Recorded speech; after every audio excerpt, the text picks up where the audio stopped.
What happens when a righteous person loses everything in a single moment? Wealth collapses, children vanish. The body is racked with pain, and God seems completely silent. In the middle of ash and tears, a human being still dares to lift his eyes to heaven and ask not in defiance, but in the deepest kind of grief. This is a story of faith tested to the final limit where every question has no answer until God speaks. Don't leave, because this dramatic Bible story about Job is only just beginning. That morning began like any other morning in the land of Uz. Wind moving over pasture land, the loud calls of livestock and workers shouting to one another from a distance. Job stood at the doorway of his house, watching sunlight fall across the tent roofs, his heart at peace. He had everything people usually call blessing: vast herds, wide fields, a house full of servants, and 10 children, like 10 lamps lit in his courtyard. But Job was not drunk on blessing. He feared something else. He feared his own heart and the hearts of his children slipping in hidden ways that people often don't notice when life is smooth. Whenever his children held feasts and music and laughter spilled through the tents, Job would rise early and offer sacrifices on their behalf. He did it not out of empty ritual, but out of love mixed with reverence. He would say to himself, as if speaking quietly into his own soul, "Perhaps my children have sinned in their hearts." Scripture describes him in one short line. That man was perfect and upright, and one that feared God and eschewed evil. Job 1:1. And his life was about to be thrust into a place where everything normal would be yanked from his hands like a cloth ripped away. The strangest thing was not the loss itself, but the way the loss arrived, blow after blow, steady and relentless, leaving no time to breathe, like someone pulling the rug from beneath him without letting him see the hand doing it. The first report came like an arrow. A herdsman ran back, face drained of color. "Raiders fell upon us. They killed the servants. They took everything." Job stood still, eyes unblinking. Before he could even inhale, the second report crashed in. "Fire of God fell from heaven and burned up the sheep and the servants." Job swallowed hard. Job hadn't even managed to form a question when a third man rushed in, voice higher with panic. "The Chaldeans from raiding parties and carried off the camels."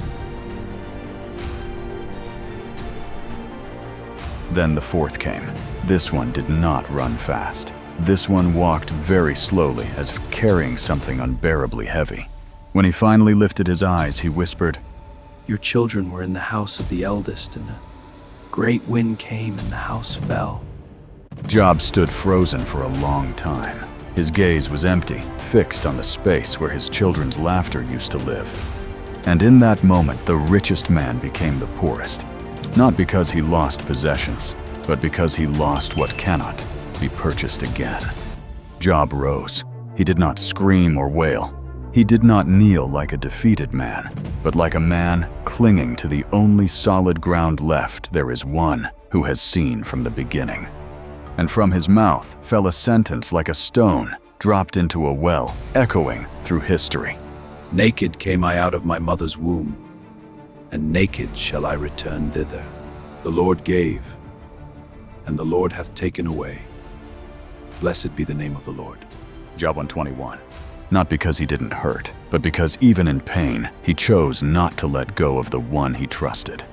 But in truth, that was only the beginning of the storm. Sometime later, sickness covered Job like a robe of humiliation. Painful sores from head to foot, burning and itching, stabbing pain nights so long that each hour felt like a year. He sat in ashes, scraping his skin with a broken piece of pottery, no longer resembling the strong man he had been yesterday.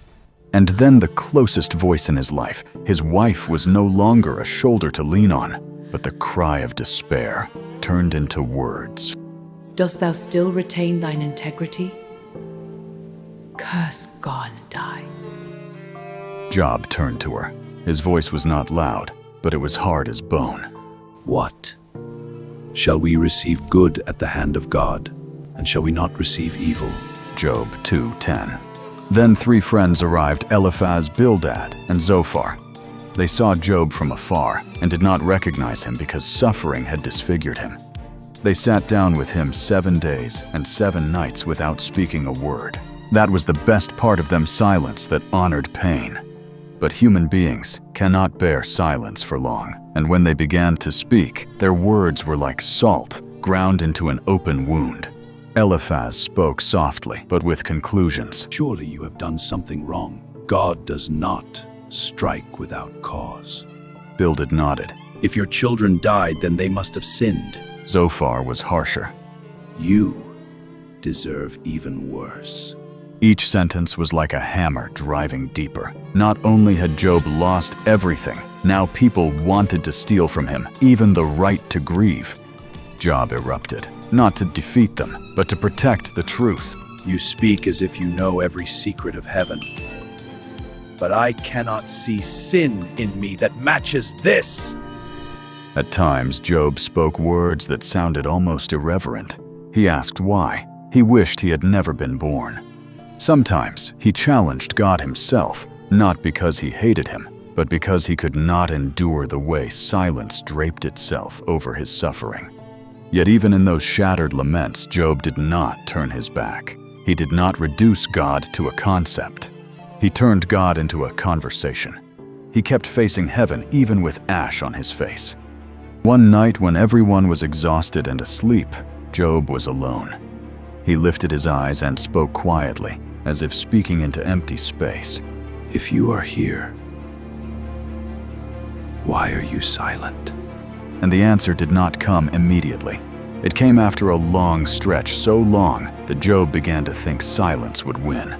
Not an explanation of why you suffer, not a moral lecture. God answered with presence, as if he himself stepped near the ash heap.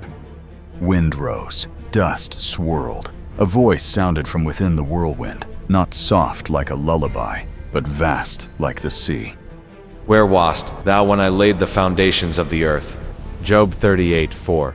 God spoke of the sea and the sky, of rain and lightning, of stars that no human can hold. He widened Job's vision until Job could finally breathe again, not because the pain was smaller, but because Job realized this universe is not abandoned. It has a keeper. Job had no argument, no defense, no answer, only a trembling awe, as if the why in his chest stepped back, making room for something deeper. He is here. And Job said, voice as small as drifting ash, I have heard of thee by the hearing of the ear, but now mine eye seeth thee. Job 42:5. Then God did something no one expected. He did not tell Job to focus only on himself. He told Job to pray for the friends who had wounded him. Job, the one in pain, opened his mouth to intercede. He did it not because he forgot, but because he had just seen a God larger than bitterness. And Scripture records, And the Lord turned the captivity of Job when he prayed for his friends. Job 42:10. In the end, Job's life was restored, not by returning everything exactly as it was. Some things do not return. Those 10 voices of laughter did not come back, but Job was given life to keep walking, not with a heart that had never broken, but with a heart that had broken and still learned to trust. And when Job grew old, his hair white like morning mist over a field, perhaps he still remembered the nights on the ash heap, but he also remembered something else the day God drew near. If this story touched you, remember to like, share, and subscribe so Fidelia Bible Stories has more strength to tell more stories. The story of Job reminds us of a painfully real truth. Not all suffering is punishment, and not every question receives a clear explanation. Faith is not always understanding why it is still turning toward God, even when your heart is in pieces. Job dared to speak honestly. His pain, his anger, his confusion, and that honesty kept him from losing his faith. What healed Job in the end was not an answer, but the presence of God. He was there. So if you are walking through a dark season, you may not have an explanation yet, but you still have an anchor. The one greater than every storm is very near, listening to both your prayers and your tears.